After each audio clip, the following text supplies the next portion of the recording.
예수께서 길을 가실 때에 날때부터 맹인된 사람을 보신지라. 제자들이 물어 이르되 라삐여, 이 사람이 맹인으로 난 것이 누구의 죄로 인함이니이까? 자기니이까 그의 부모니이까? 예수께서 대답하시되 이 사람이나 그 부모의 죄로 인한 것이 아니라 그에게서 하나님이 하시는 일을 나타내고자 하심이라. 때가 아직 낮음에 나를 보내신 이의 일을 우리가 하여야 하리라. 밤이 오리니 그때는 아무도 일할 수 없느니라.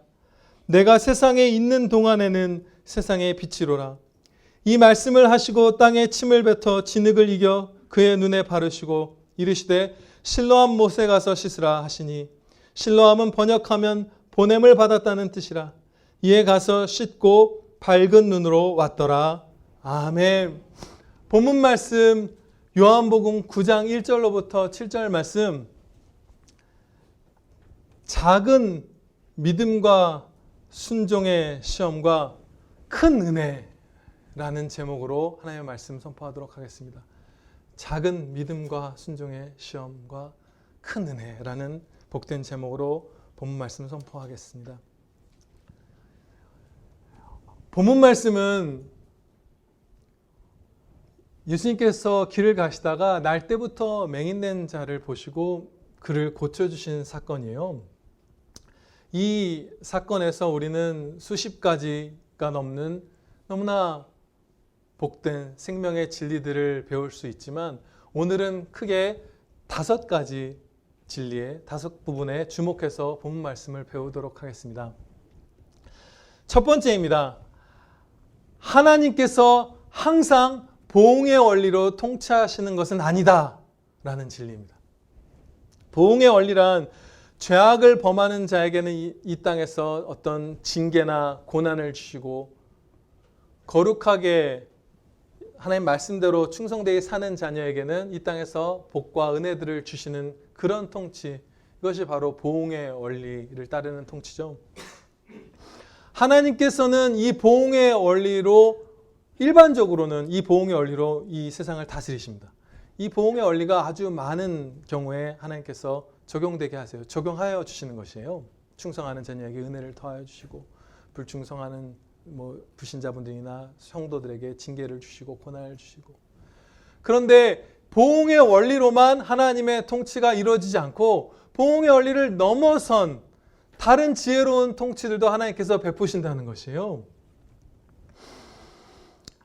날때부터 맹인된 이 사람을 보면서 제자들이 예수님께 이렇게 질문드렸습니다. 라삐여, 이 사람이 맹인으로 난 것이 누구의 죄로 인함이니까? 자기니까 그의 부모니까? 제자들은 보응의 원리로만 하나님께서 통치하신다라고 생각하고 있었던 것이에요. 그래서 답을 이지선다로 한정지어서 질문을 드렸어요. 이렇게 날때부터 맹인이 되는 고난을 당하려면 그 이유는 부모의 죄거나 이 사람 자신의 죄일 수밖에 없다. 다른 하나님의 통치 원리는 있을 수 없다는 식으로 보응의 원리에 완전히 사로잡혀 있었던 것이에요. 그런데 예수님께서는 전혀 다른 답을 주셨습니다. 이 사람이나 그 부모의 죄로 인한 것이 아니라 그에게서 하나님이 하시는 일을 나타내고자 하심이라. 아멘. 헬라어로는 하나님의 일들이라고 써 있어요. 많은 일들을 하나님께서 이 날때부터 맹인된 자를 통해서 나타내시려고 하셨다. 창세전부터 그렇게 작정하셨다는 것이에요. 본문 말씀에도 그 일들 가운데 여러 가지가 나오고 있죠. 먼저 예수 그리스도 우리 주님께서 이 맹인된 자의 눈을 뜨게 하시면서 신성을 드러내셨어요. 단지 잠깐 눈이 다쳐서 아픈 사람을 고친 게 아니라 아예 날때부터 앞을 보지 못한, 의사들은 전혀 손댈 수도 없는 이 맹인을 고쳐주심으로써 예수님이 하나님이시다라는 것을 드러내는데 이 사람을 사용하여 주신 것이에요. 그리고 두 번째로 이 맹인은 잠시 후부터 바로 이 장의 뒷부분을 보면 예수님을 잡아 죽이려고 하는 그 강포하고 사악한 유대인들에게 주님을 증거하기 시작합니다. 예수님이 나 낫게 해주었다. 계속 그거 얘기해요. 그리고 영원한 구원을 받았고, 그 구원 받은 내용은 뒤에 35절 이렇게 지나가면 나옵니다. 9장 이렇게 지나가면 나오고요. 그리고 당연하게도 가족들이나 주변 사람들에게 복음을 증거했겠죠. 이 사람은 이 유대인들이 대부분 아는 어떤 거린이었던 것으로 이 말씀을 보면 쭉 뒷부분까지 보면 알 수 있는데, 이 사람이 지금 눈을 뜬 지 얼마 되지도 않았는데 벌써 이 사람의 어머니랑 만난 것이 지금 뒷부분에 보면 나와요. 어머니를 찾아간 거예요. 그래서 예수님이 내 눈을 낫게 해주셨다, 그렇게 얘기하는 것이에요. 전도도 하고 원수들을 향해서 주님을 증거하고 그 영광을 선포하는 데 찬양으로 쓰이기도 하고, 원수를 맞서 싸우는 데도 쓰인 것이죠. 구원도 받고 예수 그리스도의 신성도 나타내는 것, 이런 일들을 위해서, 그리고 이 사람의 남은 평생에 수많은 일들도 있겠죠. 그 전에도 있었을 테시고, 그런 것들을 위해서 이 사람의 경우 날 때부터 맹인된 것이다, 이렇게 말씀하신 것이에요. 반면에 부모나 자신의 죄로 질병이나 고난을 당하는 경우도 물론 있습니다. 보응의 원리로 통치받는 경우도 있는 것이에요. 예를 들면 다윗이 강제로 밧세바를 범해서 낳은 그 아이가 난 지 7일 만에 죽었죠. 아버지의 죄로 인해서 그 아이가 죽었어요. 그렇게 보응의 원리로 통치하실 때도 있죠. 욥의 경우는, 욥의 경우보다 이걸 먼저 말씀드리는 것이 낫겠네요. 물론 그렇다고 해서 보응의 원리가 적용되지 않았다고 해서 이 사람에게 특정한 어떤 죄 때문에 눈이 먼 것이 아니라고 해서 죄와 완전히 무관한데 눈이 멀게 된 것은 아니에요. 모든 사망, 모든 질병, 모든 고통, 이것들은 인간이 죄를 범함으로써 이 땅 가운데 들어온 것입니다. 하나님께서는 세상을 좋게만, 선하게만, 심히 좋게만 창조하셨다라고 창세기에서 말씀하죠. 근데 죄를 범함으로써 그 모든 안타까운 일들이 우리 인류의 타락으로 말미암아 들어온 것이에요. 그리고 특정한 죄가 없음에도 불구하고 눈이 먼다고 해서 하나님께서 그를 부당하게 대하시는 것이 아니죠. 그에게는 언약의 머리인 인류의 대표였던 아담으로부터 전가된 원죄가 있고, 그 사람 본인이 범한 자범죄가 있어서 죄의 싹을 따라서 의롭게 심판을 받는다면 사망이 합당한 처벌이잖아요. 그러면 맹인된 상태로 이 땅에 살다가 주님을 만나서 구원받고 하는 이 모든 그 사람의 일생 여정은 다 은혜인 것입니다. 평생 불신자로 이 땅에서 사는 사람도 이 땅에서의 삶이 은혜로만 채워져 있어요. 원래 받아야 될 것보다 못한 것을 하나님께서는 아무에게도 주시지 않습니다. 받아야 될 것은 다 동등하게 사망의 형벌인데, 그 중에서 어떤 사람은 영생으로 구원하시고 어떤 사람은 스스로의 죄악으로 사망으로 멸망해 가지만 이 땅에 사는 날 동안 많은 은혜들을 그래도 누리게 하십니다. 회개할 기회도 주시고요. 욥의 경우가 대표적으로 보응의 원리와 관계없이 하나님께서 다스리신, 섭리하신 사람이죠. 욥은 그 시대에 가장 거룩하게 살았던 사람인데 인류 역사상 유례 없는 큰 환난을 맞이했어요. 하루아침에 재산과 명예와 건강과 자녀를 다 잃어버렸죠. 하나님께서 그렇게 섭리하셨어요. 그런데 그때에 욥의 친구들은 다 실족했습니다. 욥이 자신들보다도, 그 땅의 누구보다도 경건한 성도였음에도 불구하고 네가 특별히 죄를 많이 범한 사악한 자라서 이러한 형벌을 하나님께 받은 것이다 라고 보응의 원리 안에서만 사고하면서 그 욥을 비판했어요. 그래서 욥이 아주 심하게 그들로 인해서 상함을 받았죠. 그래서 욥이 내게 기도하지 않으면 너희가 용서받지 못하리라 하나님께서 그들에게 엄중한 꾸짖음을 주시기도 하셨잖아요. 그 친구들에게. 그런데 이렇게 우리가 신약시대의 성도인 이 제자들, 구약시대의 성도인 욥의 친구들, 또 오늘날에도 많은 이들이 보응의 원리로만 하나님께서 통치하신다라고 우리가 착각을 합니다. 그래야만 한다고 생각하는 것 같기도 해요. 나머지 질서가 적용된다면 뭔가 억울하다고 여기는 것일지도 몰라요. 어떤 분들의 경우. 어떻게 충성했는데 암이 걸리고, 불순종했는데 막 거부가 되고, 자녀가 막 신앙이 좋게 되고 승승장구하고, 어떻게 이런 일들이 있을 수 있는가? 불의하다, 우리에게 해롭다라는 생각이 어느 정도 깔려 있을지도 몰라요. 그런데 결코 그렇지 않습니다. 보응의 원리로만 하나님께서 통치하셨다면 완전히 의롭고 거룩하셨던 예수님께서 고난당하실 수가 없어요. 우리의 구원이 이루어질 수가 없는 것이에요. 완전한 의로운 사람, 완전한 참 하나님, 참 사람이신 예수님이 그냥 무고하게 죽임 당하는 데까지 나아가셔야만 우리가 구원받을 수 있잖아요. 우리 대신 죄를 짊어질 수 있는 것이잖아요. 그리고 예수님을 믿은 성도들이 이제 세계 곳곳에서 전도를 시작하죠. 근데 그때 어떻게 하나요? 온갖 손해를, 자기를 핍박하는 자들에게도 그 핍박하는 원수를 사랑해서 가서, 우리나라 선교사님도 했던 게 뭐죠? 막 우리나라 사람들 와서 선교사님들 대적하기도 하고 막 순교도 있고 여러 가지도 있었지만, 입으로 구더기들, 피고름들 빨아내면서 오줌똥 치워가면서 하루에 100명, 몇십 명씩 진료하면서 그렇게 해서 그 손해를, 제일 경건한 그 선교사분들, 이 조선 땅에 왔던 그분들이 그 손해를 감수하면서 사랑을 보일 때에 완악한 마음이 녹는 거잖아요. 보응의 원리랑 상관없이 고난받는 선교사, 목사, 경건한 성도들을 통해서 우리와 같은 이 동일한 아주 완악했던 우리의 마음들을 하나님께서 녹이기를 기뻐하시잖아요. 그래야 예수님의 복음이 진짜 생명의 말씀이구나. 저 원수들을 사랑하면서 모진 핍박을 받아도 저 사람은 나보다 훨씬 기쁘구나. 그것을 보면서 복음을 신뢰하게 된 것이죠. 진짜 빛이, 진짜 생명이 예수님께 있다는 것이 보응의 원리가 적용되지 않는 그 상황에서 밝게 빛나는 것이에요. 그래서 보응의 원리 이외에도 다른 원리로 하나님께서 통치하신다는 것은 우리의 구원과 수많은 은혜들에 아주 유익하게 적용합니다.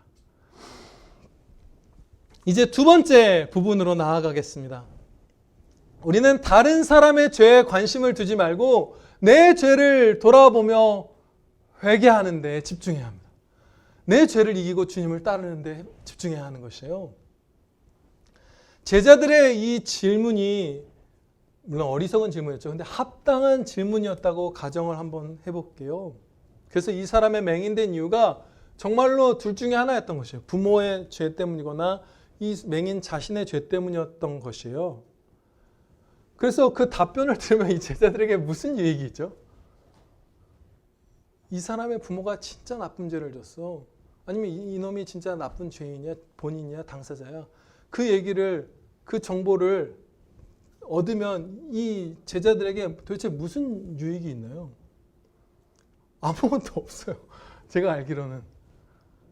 불필요한 질문한 거예요. 다른 사람의 죄에 대해서 부적절하게 관심을 쏟은 거예요. 비판하는 마음이었다든지 어떤 마음이었는지는 잘 정확하게 다 헤아릴 수 없지만 품지 않아야 할 그런 호기심, 그런 관심을 두고 질문을 던졌던 것이에요. 그런데 하나님께서는 말씀하시기를 이웃의 눈에 있는 티끌을 빼려고 막 그러고 하기보다 먼저 네 눈에 있는 그 들보를 빼는 데 집중하고 그 다음에 사랑으로 하나님 말씀 안에서 이웃의 티끌을 뽑는 것을 돕거라. 이렇게 명하시잖아요. 우리는 다른 사람의 죄에 부적절한 관심을 다 내려놓고 내 죄에 집중하고 주님의 은혜로 그것을 이기는 데 힘써야 합니다. 예, 아멘입니다.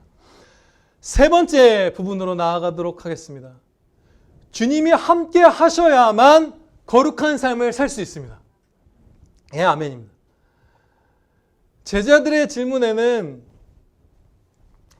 앞서 말씀드린 바대로 어리석은 부분도 있었어요. 이제 여러 가지가 이제 계속 나오고 있죠. 물론 합당한 부분도 있었습니다.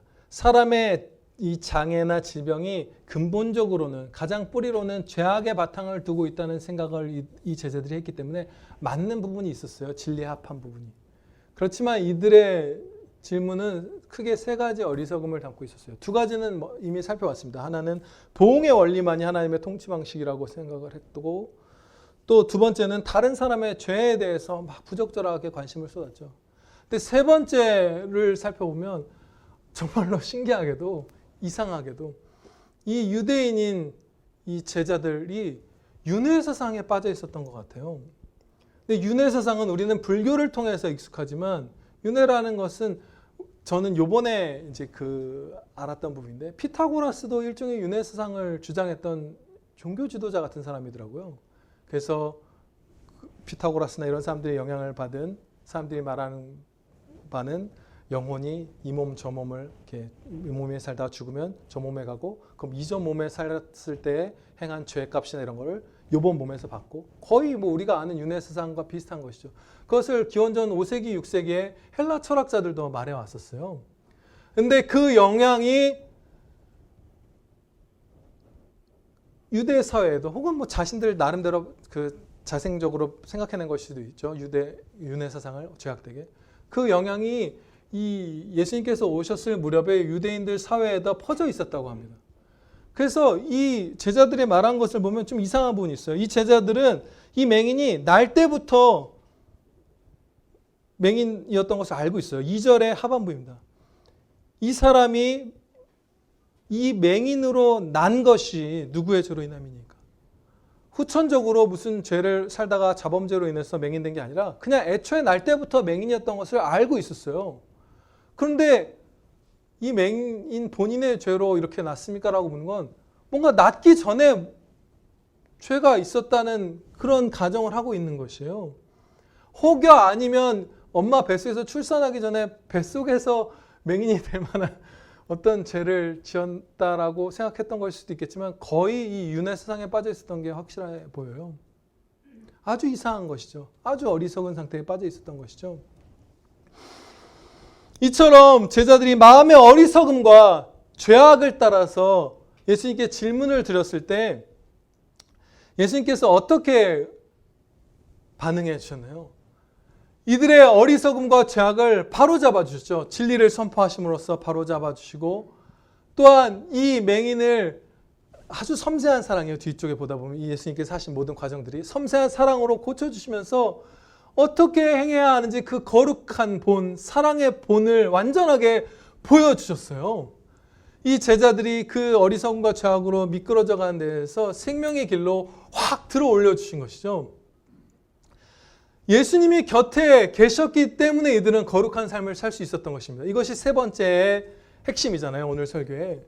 우리는 실로 그러합니다. 성령 하나님께서, 그리스도의 영이신 성령 하나님께서 오늘날에도 이 땅 가운데 있는 모든 성도들과 늘 함께 하신다고 예수님께서 말씀하셨죠. 실제로 성령님께서 함께 하시기 때문에 우리가 거룩한 삶을 그 도우심으로 살 수 있는 것이에요. 만약에 우리가 성령님을 점점 소멸해가면, 완전히 소멸하게 되진 않지만 우리가 불순종할수록 성령님을 점점 소멸해가고, 충성하면 충성할수록 성령 충만함을 받잖아요. 그런데 우리가 성령 충만하지 않은 지경, 성령님을 많이 소멸한 지경까지 떨어지면 성령 충만한 성도가 행하는 그런 사랑, 바른 진리에 속한 지혜, 용기, 평안, 겸손, 온유, 기쁨, 감사, 주님의 영광으로 세상을 밝히 비추는 그 영광된 찬양, 이런 부분들을 성령님을 많이 소멸하는 사람은 흉내낼 수조차 없습니다. 성령 충만한 성도와 심하게 다른 삶을 살 수밖에 없어요. 우리의 능력으로 살아내는 것이 아니기 때문이에요. 정말 칼빈과 같은 사람, 성령 충만한 성도들, 그들의 그 영광되고 아름답고 그 사랑으로 충만한 삶, 이것이 그 사람 개인의 능력으로 살아낸 것이 아닌 것이에요. 성령님께서 함께 하셔야만, 도와주셔야만 그런 삶을, 거룩한 삶을 한 걸음이라도 우리가 살 수 있는 것이에요. 단 한 걸음도, 정말 단 한 걸음도 우리가 진짜 선한 삶, 진짜 거룩한 삶, 참 사랑, 원수를 사랑하는 사랑, 이런 것들을 주님의 도우심 없이는 우리는 할 수 없어요.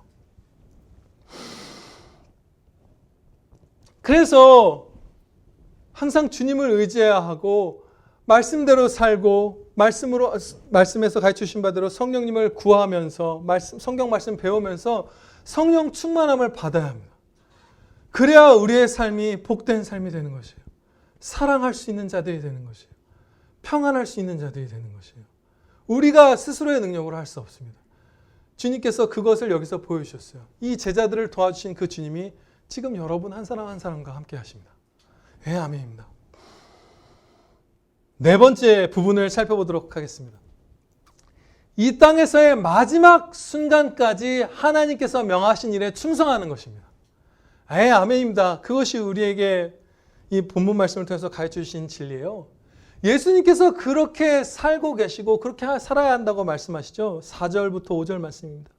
때가 아직 낮음에 나를 보내신 이의 일을 우리가 하여야 하리라. 밤이 오리니 그때는 아무도 일할 수 없느니라.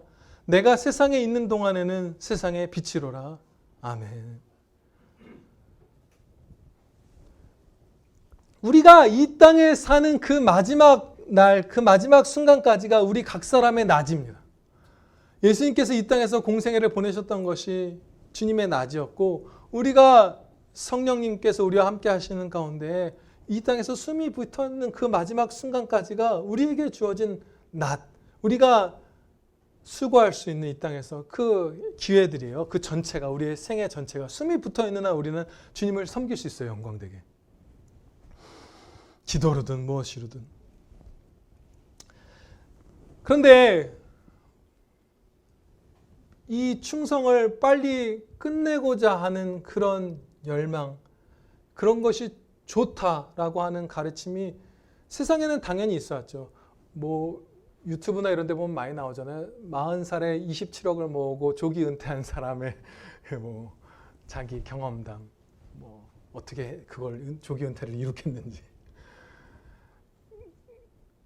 물론 너무 신체적으로나 정신적으로 고되게 중노동을 해야 하는 분들이 그 일을 합당한 선까지 하다가 마치고 잠시 몸을 추스르고 상대적으로 몸과 마음이 좀 더 편한 일을 찾아서 일을 하는 거, 이건 조기 은퇴가 아니죠. 전직이겠죠. 앞순리를 따른, 말씀을 따른 그런 것에 대해서 지금 말씀드리려고 하는 것은 아닙니다. 그것은 참 좋죠. 아름답죠. 장로님 같은 분들 막 일주일 내내 일하다가 이제 은퇴하고 다른 일 하시는 거, 그 나이에, 연세에, 건강에 참 유익할 거 아니에요. 그런 것을 말씀드린 것이 아니라 일할 수 있는데 충성하는 것이 합당한 가르침인데, 조기 은퇴하는 게 세상에서 좋다고 하는 거는 그런 일부 사람들이 항상 있어 왔지만, 이제는 일반 성도들조차도 아니고 목사님들이 조기 은퇴하는 것이 선한 것이다 라고 말하는 세상이 와버렸어요. 그런 교회가 되어버렸어요. 한국 교회가. 그래서 정말 많은 목사님들이 자기가 조기 은퇴한다 이것을 막 자랑하면서 합니다. 장로님들도 그래요. 조기 은퇴 장로라는 것을 막 내세워요. 사실은 죄거든요. 먼저 결론부터 말씀드리면. 근데 그분들은 나름의 핑계를 대는데, 죄가 그다지 나쁜 건 아니야, 할만하지라는 정도가 아니라 내가 더 선하다고 얘기해요. 빨리 충성을 멈추는 것을 얘기하면서. 그러면서 드는 근거가 젊은 세대들에게 기회를 줘야 한다. 젊은 장로들, 젊은 부교역자들, 뭐 이런 사람들. 그리고 담임 목사직은 권력인데 이 권력을 내려놨기 때문에 나는 선한 일을 한 것이다. 그건 완전히 그 좌성향의 이데올로기에 빠져 있는 것이죠.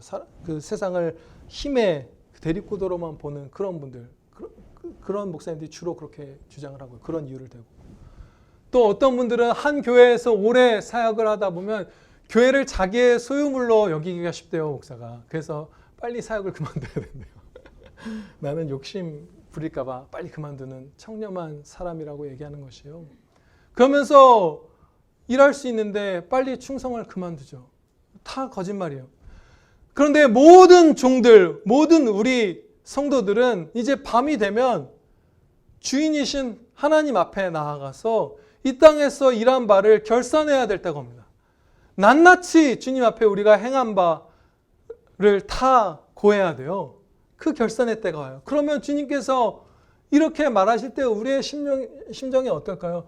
너는 네 낮의 마지막 15년은 죄 가운데 취해서 살았구나. 또 어떤 사람은 너는 네가 말하는 그 은퇴를 하기 전에도 이미 10년, 20년 더 전부터 내 영광을 위하여 산 적이 없다 라고 말하는 것을 듣는 성도들이 있을지도 몰라요. 그런데 끝까지 충성하는 거, 그거 고되고 불필요한 것이라고 말하는 사람들, 그런 거짓이 교회 안에 막 이렇게 파고 들어와서 우리의 발목까지 차올랐습니다. 그 더러운 물이. 일하는 것은, 수고하는 것은, 어디서든지 수고하는 것은 몸이 움직일 수 없을 정도로 약해져서 그냥 누워서 사랑하는 아들, 딸들, 교회 식구들, 이웃들 생각하면서 기도하면서 수고하는 것, 이 모든 것들은 사랑이잖아요. 사랑의 실천이잖아요. 우리는 수고함으로써 이웃에게 좋은 것을 주고 하나님의 영광을 세상에 비추는 것이잖아요. 그래서 이 땅에서의 우리의 낮의 마지막 날, 그 숨이 끊어지는 그 순간까지 열심히 일해야 합니다. 네, 그런 복된 성도들 되시기를 축원합니다.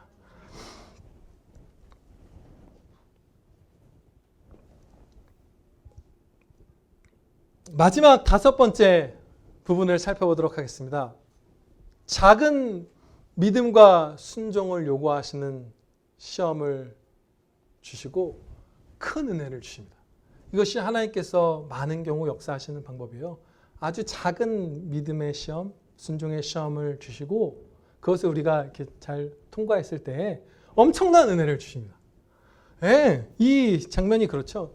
예수님께서는 진흙을 눈에 바르지도 않고 실로암 못에서 이 사람이 자기 눈을 씻게 하시지도 않고 그냥 말씀으로, 그냥 그 전능하신 능력으로 아무 이 땅의 수단 사용하시지 않고 즉각 고쳐주실 수 있었어요. 그렇죠? 그런데 이 독특한 방식으로 낫게 하신 것이에요. 근데 이 주님이 택하신 방법에는 이 사람이 뭔가 행해야 되는 바가 있었죠. 순종해야 되는 바가 있었어요. 실로암 못에 가서 눈을 씻는 것.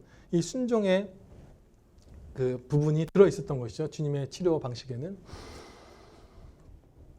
예수님께서 먼저 흙에 침을 섞어서 진흙처럼 만드셔서 눈 위에 바르셨습니다.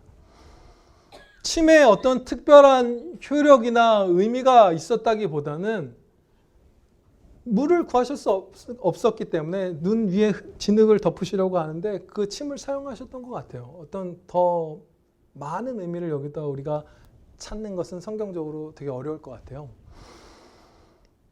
눈에 흙을 바르는 것은 오히려 이 장애인을 앞을 더 못 보게 합니다. 시각장애인 중에서도 윤곽은 볼 수 있는 사람도 있고 윤곽은 못 보지만 빛은 어느 정도 인지하는 사람도 있고 아예 완전히 전맹인 분들도 있잖아요. 이분이 어떤 상태였는지 모르겠어요. 근데 아마 뭐 빛이라도 인식하는 정도였다면 진흙으로 눈을 덮음으로써 오히려 눈이 더 멀게 된 것이죠. 그리고 그 상태로 걸어서 실로암 못까지 가야 되는 것이죠. 뭔가 불필요한, 뭔가 어리석어 보이는 그런 이상한 방식, 이상한 순종을 요구하셨던 것이에요. 행하기는 쉽습니다. 실로암 못까지 가는 거 이 맹인이 있던 곳에서 그리 멀지 않았던 것 같고 별로 어렵지 않았을 것이에요. 이 사람이 나를 고쳐주는 분이 예수님인 걸 알았던 것은 주변 사람들이 얘기해 줬다는 얘기거든요. 아마 주님이 실로암 못에 가서 씻으라 했으면 혼자 못 가면 데려다 줬을 거예요. 제자들이라도 가서 데려다 줬을 거예요. 그래서 별로 어렵지 않게 이 사람이 즉각 씻고 온 것을 볼 수 있죠. 행하기가 어렵지 않은 쉬운 순종을 명하신 것이에요. 근데 받은 은혜는 날 때부터 멀었던 눈이 낳는 엄청난 은혜인 것이죠. 이 방식으로 하나님께서 우리를 계속 연다하시고 인도해 주시는 경우가 많아요. 은혜를 주시는 것이죠. 이렇게. 예를 들어서 다른 경우로는 나병에 걸린 아람의 군대 장관 나아만을 고치실 때도 이런 식으로 역사하셨습니다. 나아만이 선지자 엘리사에게 이 나병이 낫고자 해서 찾아왔을 때 하나님께서는 그 선지자를 통해서 나아만에게 말씀을 주시기를 요단강에 가서 7번 몸을 씻어라. 그러면 네가 나으리라. 이렇게 명하시죠. 근데 그때 나아만은 크게 분노했어요. 그래서 그걸 불순종하려고 했습니다. 왜냐하면 이 사람이 말하기를, 나아만이 말하기를 선지자 엘리사가 나와서 여호와를 부르면서 내 환부 위에서 손을 막 휘젓고 막 이런 엄청난 의식을 강해서 치료해 줄 줄 알았는데 구체적으로 그 말씀을 보면 엘리사가 직접 나아만에게 말한 것도 아니고 엘리사가 자기 사환을 보내서 나아만에게 요단강에서 몸 7번 씻으면 나을 거예요. 그냥 이렇게 했거든요. 그것을 듣고 크게 분노했던 것이에요. 이게 도대체 무엇이냐. 그래서 요단강에 가지 않고 요단강에 가서 목욕하는 건 진짜 쉬운 것이죠. 그러면 큰 은혜인 나병이 나는 은혜를 받는 것이에요. 근데 이 사람이 안 하려고 했어요. 그때 나아만의 종들이 정말 지혜롭게 자기의 주인에게 간청했습니다. 정말 사랑했던 것 같아요. 그 주인을. 이렇게 나아만 장군의 종들이 장군을 말리면서 간청했습니다. 내 아버지여, 선지자가 당신을 명하여 큰 일을 행하라 하였다면 당신이 행치 아니하였으리이까? 하물며 당신에게 이르기를 씻어 깨끗하게 하라 함이리이까? 무슨 큰 일을 명하였으면 당신이 했을 텐데 이 씻으라는 작은 일을 했다고 안 하고 불순종하겠습니까? 낫기를 포기하겠습니까? 제발 하십시오 한 거예요.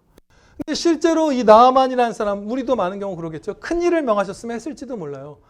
네가 어느 무슨 헤브론 산지에 종종 출몰하는, 아니면 어느 산지에 있는 산적들 200명을 다 소탕해라. 그러면 내가 문둥병을 낫게 해주마.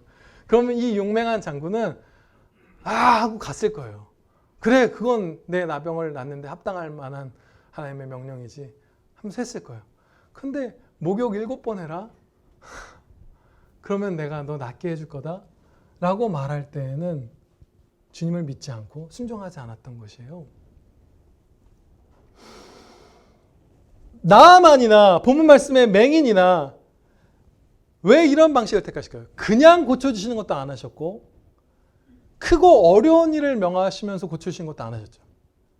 쉬운 일을 명하시면서 고쳐주시는 길을 택하신 것이에요. 왜 이렇게 대부분 많은 경우 주님께서 우리에게 은혜를 베푸실까요? 이런 쉬운 순종을 통해서 큰 은혜를 주시기를 기뻐하시는 것일까요? 주님께서. 여기는 아주 중요한 부분들이 있습니다. 이제 질문들을 몇 개 우리가 나누고 답을 찾아볼게요. 말씀에서. 만약에 큰 일을 하라고 명하셨으면 어떻게 됐을까요?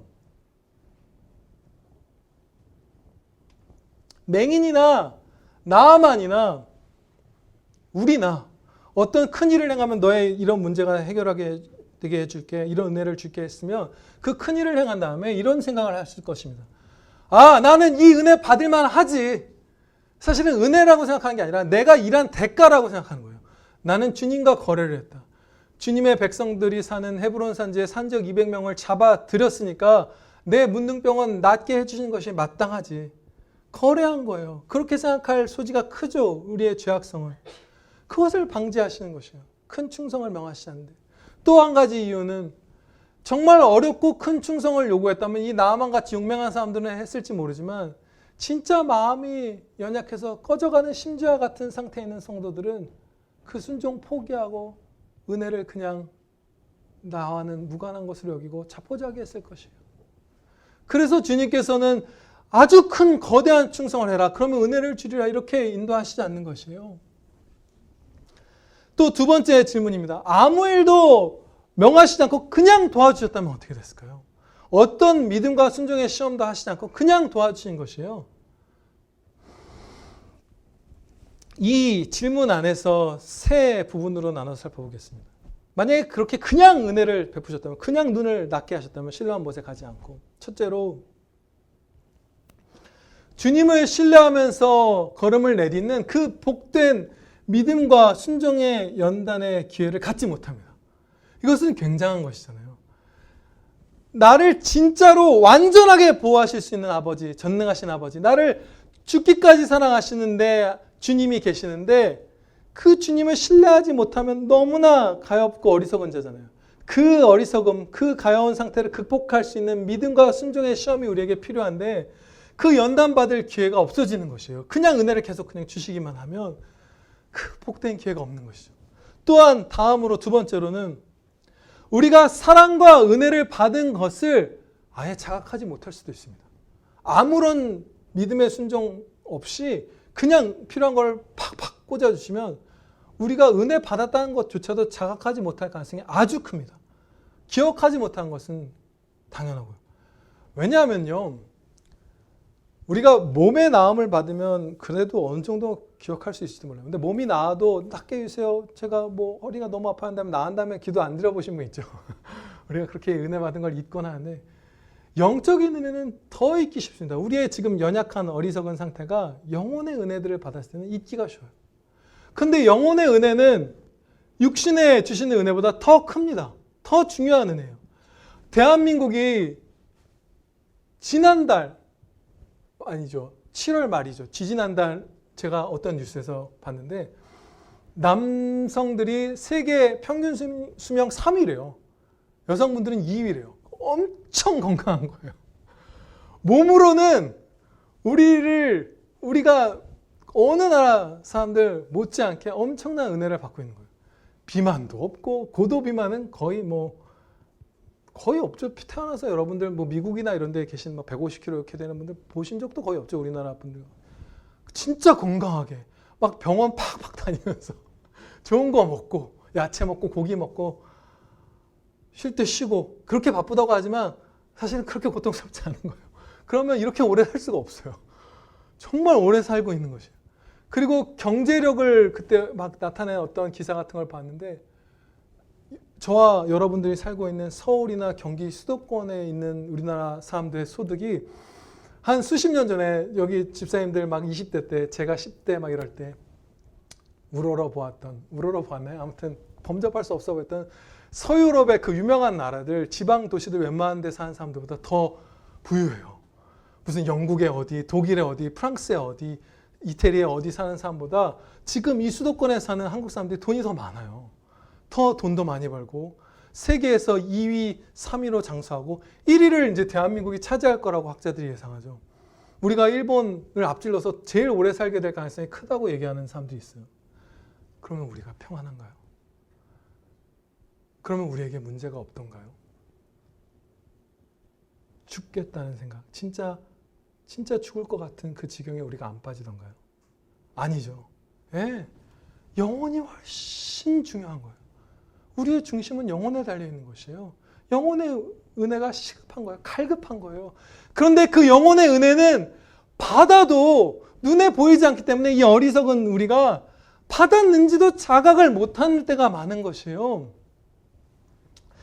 예를 들어서 앞서 아마 세 번째 항목이었나요?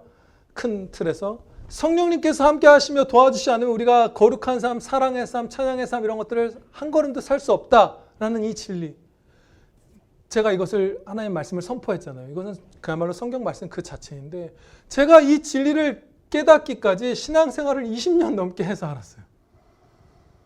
매일 성령님의 도우심을 입어서 부모님을 사랑하고 형제를 사랑하고 아들과 아내를 사랑해 왔는데 그게 성령님의 도우심 그 자체라는 것, 그 도우심이 없으면 내가 하나도 사랑할 수 없는 자라는 것, 신앙생활 한 3, 4년쯤 한 다음에 깨달았어요.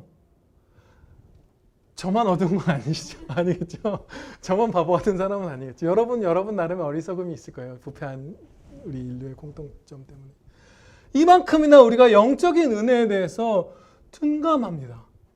그래서 어떤 특정한 순종을 하고 그 응답으로서 하나님께서 영적인 은혜를 주실 때 내가 은혜 받았구나 라는 것을 선명하게 새길 수 있는 것이에요. 그리고 기억나게 되고 감사드리게 되고 그래서 활용하면서 누리게 됩니다. 또 구해서 또 받게 되고요. 그런 일들이 있으려면 작은 순종을 주시고 명하시고 그 다음에 큰 은혜를 얹어주셔야 하는 것이에요.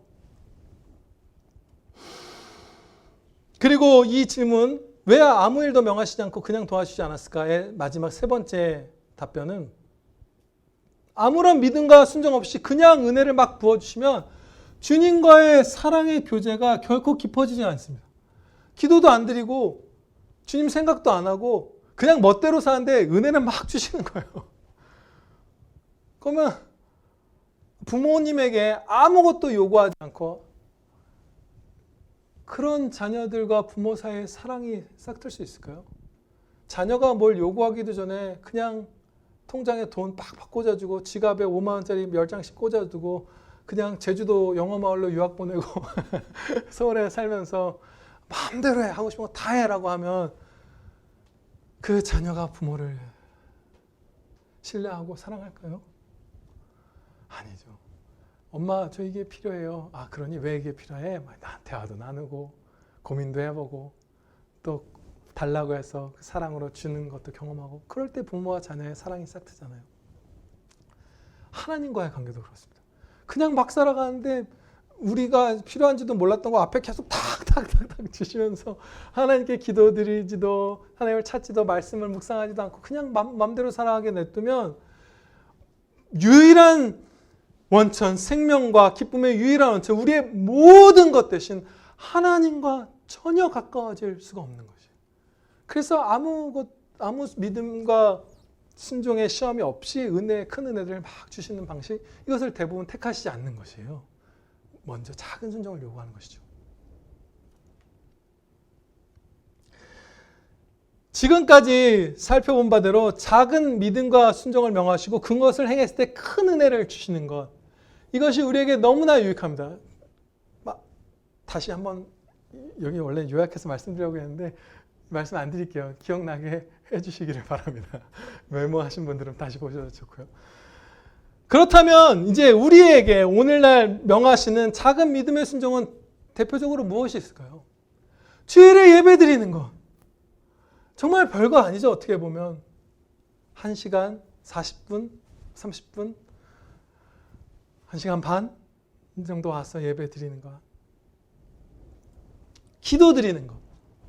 기도드리러 예루살렘 성전으로 먼 길을 떠나야 하는 것도 아니에요. 여러분이 계신 그곳에서 그냥 기도드리는 것. 그렇죠? 그리고 성도들과 사랑으로 교제하는 것. 막 원수랑 끝없는 사랑을 해라. 네 남편을 죽인 자를 가서 병을 고쳐주어라. 이런 거 아무 성도에게나 그렇게까지 충성하라고 하시지 않아요. 그렇죠? 그렇게 충성한 성도들도 있지만 우리 대부분에게 명하시는 건 그냥 성도 사랑하는 거예요. 우리의 일상의 거의 대부분의 시간은. 원수 사랑하는 거 그다지 많지 않습니다. 우리 잘 생각해 보면. 그렇죠? 성도 사랑하는 거. 그리고 일상에서 행하는 아주 작은 순종의 걸음들. 한마디를 더 온유하게 하고 죄악을 범했던 거 한 번 좀 끊고 이런 것들 있죠. 한 번 더 정직하게 행동하고 순종하고 하는 것들. 그런 작은 믿음의 순종들을 하면 큰 은혜를 주셔요. 예, 항상 반드시 주십니다. 은혜를 무조건 주세요. 많은 분들이 이제 사용하고 계시는 존 파이퍼 목사님의 묵상 앱에서 어저께 토요일자 읽어보신 분 계신가요? 우리 교회 설교 순서에 맞추신 것처럼 거기에 엄청난 은혜의 고백이 있었죠. 거기 보면 어떤 내용이 있냐면요. 목사님이 가끔씩 아침에 일어나면서 이 심령이 연약해서 부서질 것 같은 때가 종종 있었다고 해요. 여러분들도 계시죠. 진짜 아무것도 할 수 없을 것 같고 짓눌리는 것 같고 죽을 것 같고 힘겹고 두렵고 내가 진짜 연약하고 막 이런 것들을 느끼면서 막 이렇게 침체되는 그런 상황. 이분은 그런 일들이 사람에게 있는 이유는 대부분 이런 것의 경우가 많다고 하죠. 많은 비판을 받고 있거나 많은 기대를 받고 있거나 마감 기한이 있는 일을 맡고 있거나 아니면 너무 막중한 일을 맡고 있거나 이럴 때 사람이 그렇게 되기가 쉽다. 물론 그런 경우가 아니더라도 우리가 깨자마자 그야말로 두렵고 짓눌리는 것 같을 때가 있잖아요. 막 불안하고. 그런데 그분이 가장 최근에 그런 심령에 깨질 것 같은 그야말로 죽겠다 하는 그 상황에 처했을 때 어떻게 벗어난지를 거기다 이제 고백을 하셨어요. 어느 날 저는 감정적으로 부서질 듯 연약한 상태로 아침을 맞았습니다. 저는 이렇게 기도했습니다. 주님 도와주시옵소서. 저는 어떻게 기도해야 할지조차 모르겠습니다. 1시간 후에 저는 간구드린 것에 대한 응답을 기다리며 스가랴서를 읽고 있었는데 그때 이 말씀이 다가왔습니다. 스가랴서 2장 4절로부터 5절 말씀입니다. 예루살렘은 그 가운데 사람과 가축이 많으므로 성곽 없는 성읍이 될 것이라 하라. 여호와의 말씀에 내가 불로 둘러싼 성곽이 되며 그 가운데에서 영광이 되리라. 아멘. 그러고서 확 회복돼서 다시 충성했다는 것이에요. 근데 이게 이분이 처했던 이 상황을 이 작은 순종, 이분이 한 거 뭐죠? 짧게 주님 도와주세요. 어떤 기도를 드려야 될지도 모르겠습니다. 하고 1시간 기다렸어요.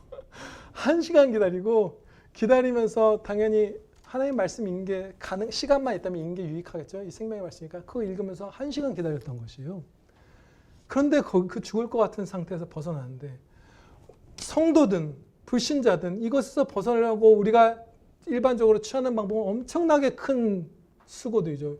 휴가를 내서 쉬어보기도 하고 직장을 관두는 사람도 있고 이직하는 사람도 있고 그야말로 죽겠어서 그야말로 막 그 우울한 상태로 모든 관계가 막 파괴되어 가면서 가정생활을 하고 회사를 다니고 그러다 이혼도 하고 병이 심각해서 몸까지 아프고 때로는 정신과 치료를 받고 정신과 약을 처방받아서 먹고 무슨 운동도 해보고 행동치료도 해보고 그러면서 수많은 부작용들과 함께 그 깨질 것 같았던 유리조각같이 산산조각 날 것 같았던 정신이 조금 누그러지는 정도 그것을 얻는 게 우리의 노력의 대부분의 결과잖아요.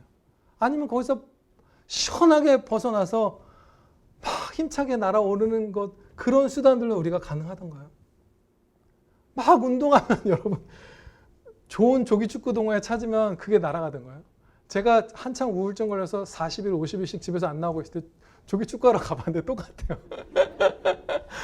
아침에 나가서 맛있는 동네 국밥집 먹고 조간신문 그때 탁 펴서 읽고 조기축구 뛰고 와도 슬픈 거 똑같아요.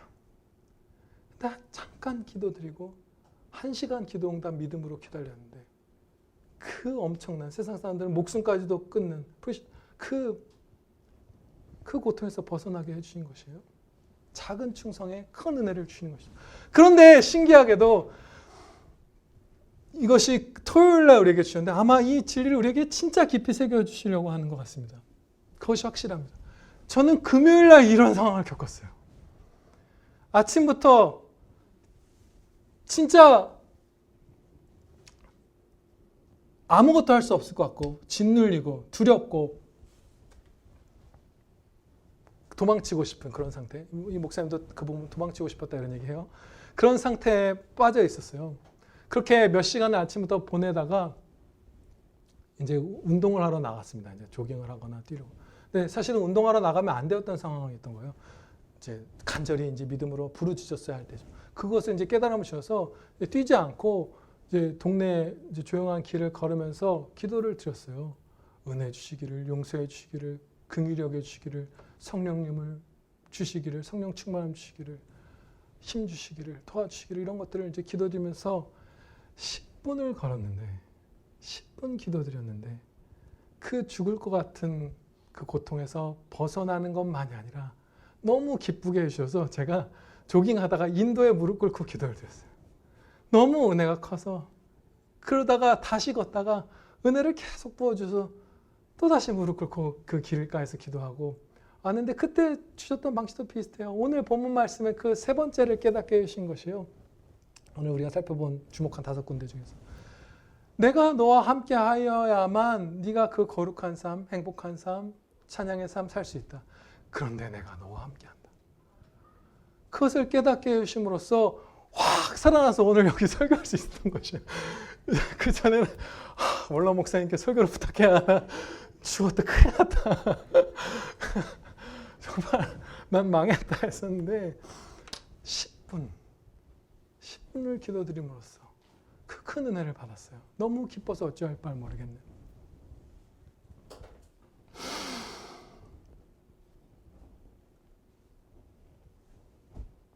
우리가 회복되기 위해서 큰 은혜를 받기 위해서 명하시는 것은 너무나 작은 것들입니다. 7절 말씀 보시겠습니다. 이르시되 실로암 못에 가서 씻으라. 이 쉬운 명령에 주님을 믿고 순종했을 때 어떻게 되었습니까? 7절의 하반부입니다. 이에 가서 씻고 밝은 눈으로 왔더라. 예, 이것이 결과입니다. 작은 믿음과 순종을 행하심으로써 큰 은혜 다 받으시기를 축원합니다.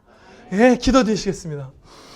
거룩하신 하나님 아버지, 저희 모두가 주님께서 그 완전한 지혜로 작정하사 명하시는 작은 순종들 다 행하게 하여 주시옵소서. 그것이 저희에게 최고로 유익하옵나이다. 그 유익한 순종, 기도의 순종, 예배드리는 순종, 서로 모여서 교제를 나누고 사랑하는 순종, 이런 작은 것들부터 한 걸음 한 걸음 해나갈 때 걸음마다, 반부마다, 일부마다 거대한 은혜 베풀어 주실 줄을 확신하옵나이다. 아버지 하나님, 저희 모두가 오늘부터 더 힘차게 전진케 하여 주시옵소서. 우리 구주 예수 그리스도의 이름으로 기도하렵나이다. 아멘.